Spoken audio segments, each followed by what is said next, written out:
Yo. Ang bullying, laro ng taksil.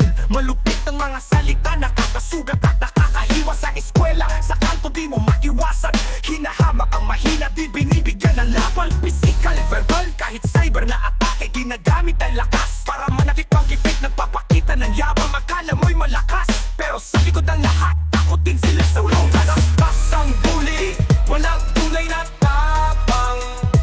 Bullying ay pang-aapi, di dapat pabayaan. Lahat tayo'y pantay, lahat tayo'y may dangal. Sa bawat laban ng buhay, walang mas mababa, walang hangal.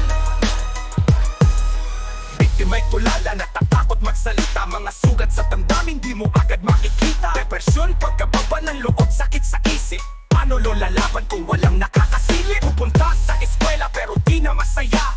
Tulad na kahapon, ulit-ulit na tusa. Mga salitang mapanira, parang bagong walang tigil. Di mo alam kung saan pupunta, kaya ka nanahimik. Pero di tayo susuko, laban ng matino. May paraan para tumayo, kasama'y tunong matalino. Mga bystander, huwag tumahimik, huwag magpulag-pulagan. Ang lakas ay nasa sama-sama, tama, hindi sa panghama. Maglagay ng mga batas, linawin ang pataran. Itigil ang pampupulit, parusahan na may kasalanan. Suporta sa mga biktima, counseling ang sagot. Para sa kinabukasan na walang hinahawal. Walang ang bully, walang tunay na tapang.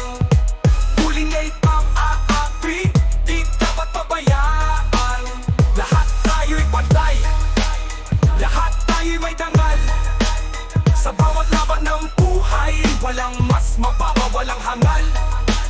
Hindi tayo mahina, hindi tayo magpapailalim. Sa bawat hamon ng buhay, tayo'y laging naangat sa dilim.